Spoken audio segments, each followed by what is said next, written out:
Item ಯಾವುದೇ ಇರಲಿ try ಮಾಡಿ ಆಚಿ ಚಿಕನ್ ಮಸಾಲಾ. ಆಚಿ ಚಿಕನ್ ಮಸಾಲಾ.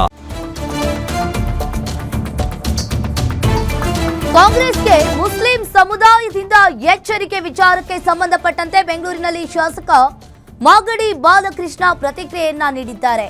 ಮುಸ್ಲಿಂ ಸಮುದಾಯದ ಮೇಲೆ ಮಾತ್ರ ಯಾಕೆ ನೀವು ಆಕ್ಷೇಪವನ್ನ ವ್ಯಕ್ತಪಡಿಸ್ತೀರಿ? ಒಂದೇ ಸಮುದಾಯ ಅಲ್ಲ, ಎಲ್ಲ ಸಮುದಾಯಗಳು ಹೀಗೆ ಇವೆ. ಈಗ ಒಕ್ಕಲಿಗರು ತಮಗೆ ಪ್ರಾತಿನಿಧ್ಯ ನೀಡಲಿಲ್ಲ ಅಂದ್ರೆ ಹಾಗೆ ಮಾಡ್ತೀವಿ ಅಂತಾರೆ.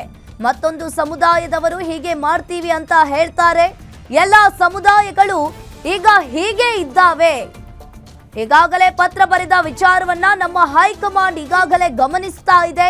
ಇನ್ನು ಹೈಕಮಾಂಡ್ ಮುಸ್ಲಿಂ ನಾಯಕರಿಗೆ ಈಗ ಎಚ್ಚರಿಕೆಯನ್ನ ಕೊಟ್ಟಿದೆ ಅಷ್ಟೇ, ಯಾರನ್ನು ಕೂಡ ನೇಣಿಗೆ ಹಾಕಿಲ್ವಲ್ಲ ಎಂದು ಮಾಗಡಿ ಬಾಲಕೃಷ್ಣ ಈಗ ಹೇಳಿಕೆಯನ್ನ ನೀಡಿದ್ದಾರೆ.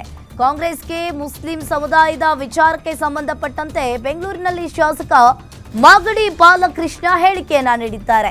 ಮುಸ್ಲಿಂ ಸಮುದಾಯದ ಮೇಲೆ ಯಾಕೆ ನೀವು ಆಕ್ಷೇಪವನ್ನ ಎತ್ತೀರಿ ಅಂತ ಹೇಳಿ ಪ್ರಶ್ನೆಯನ್ನ ಕೇಳಿದ್ದಾರೆ.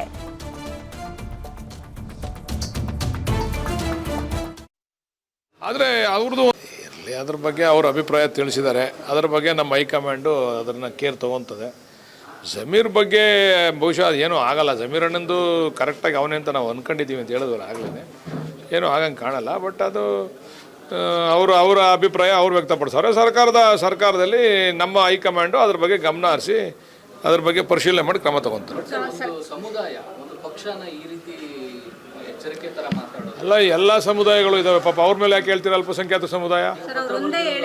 ನೀವು ದಯಮಾಡಿ ಹಂಗೆ ನೋಡ್ರಿ, ಈಗ ಎಲ್ಲ ಸಮುದಾಯದವರು ಅದೇ ರೀತಿ ಇದ್ದಾರೆ. ಇವತ್ತು ಒಕ್ಕಲಿಗ ಸಮುದಾಯ ಒಂಥರ ಬೆದರಿಕೆ ಆಗ್ತಾರೆ, ನಮ್ಮನ್ನೇ ಪರಿಗಣಿಸ್ತವ್ರೆ, ನಾವು ನೆಕ್ಸ್ಟು ಹಂಗೆ ಅಂತಾರೆ. ಲಿಂಗಾಯತರು ಅವರು ಒಂಥರ ಅಂತಾರೆ. ಅವ್ರಿಗೂ ಅಲ್ಪಸಂಖ್ಯಾತರಿಗೂ ವಾಯ್ಸ್ ಐತೆ, ಅವರು ಕೇಳ್ತಾರೆ ಬಿಡಿ. ಅವ್ರದ್ದು ಸಾಕಷ್ಟು ಜನಸಂಖ್ಯೆ ಇದೆಯಲ್ಲ ನಮ್ಮ ರಾಜ್ಯದಲ್ಲಿ, ಅವ್ರು ಯಾಕೆ ಕೇಳಬಾರ್ದು? ಅವ್ರ ಅಭಿಪ್ರಾಯ ವ್ಯಕ್ತಪಡಿಸಿದ್ದಾರೆ.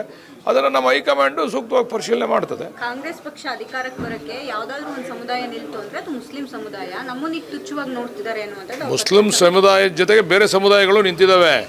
ಆದರೆ ಅವ್ರದ್ದು ಒಂದು ಹೆಚ್ಚು ಕೊಡುಗೆ ಇದೆ ನಮ್ಮ ಪಕ್ಷ ಅಧಿಕಾರಕ್ಕೆ ಬರಲಿಕ್ಕೆ. ಅದ್ರ ಬಗ್ಗೆ ಎರಡು ಮಾತಿಲ್ಲ. ಜಮೀರ್ ಅವರು ಅದನ್ನೇ ಸರ್ ಹೇಳ್ತಾ ಇರೋದು. ಪ್ರಮುಖವಾಗಿ ಏನಾದರೂ ಒಂದು ನೋಟಿಸನ್ನು ಕೊಟ್ಟು ರಿಪ್ಲೈ ಕೇಳ್ಬೋದಾಗಿತ್ತು. ಎಲ್ಲರ ಅಭಿಪ್ರಾಯ ಕೂಡ ಹಾಗೇ ಇದೆ. ಈ ಥರ ನಡೆದುಕೊಳ್ಳೋ ಸರಿ ಇಲ್ಲ ಅನ್ನೋ ಮಾತನ್ನು ಅವ್ರು ಹೇಳ್ತಿದ್ರು. ಆಯಿತು, ಈಗ ಸದ್ಯಕ್ಕೆ ಪರಿಶೀಲನೆ ಮಾಡ್ತೀವಿ ಅಂತ ಹೇಳೋಲ್ಲ. ನಮ್ಮ ಹೈಕಮಾಂಡ್ ಕೂಡ ಪರಿಶೀಲನೆ ಮಾಡ್ತದೆ. ಏನು ಅವ್ರನ್ನೇನು ನೇಣ್ಗಾಕ್ಬಿಟ್ಟವ್ರ? ಏನು ಹಾಕಿಲ್ಲಲ್ಲ.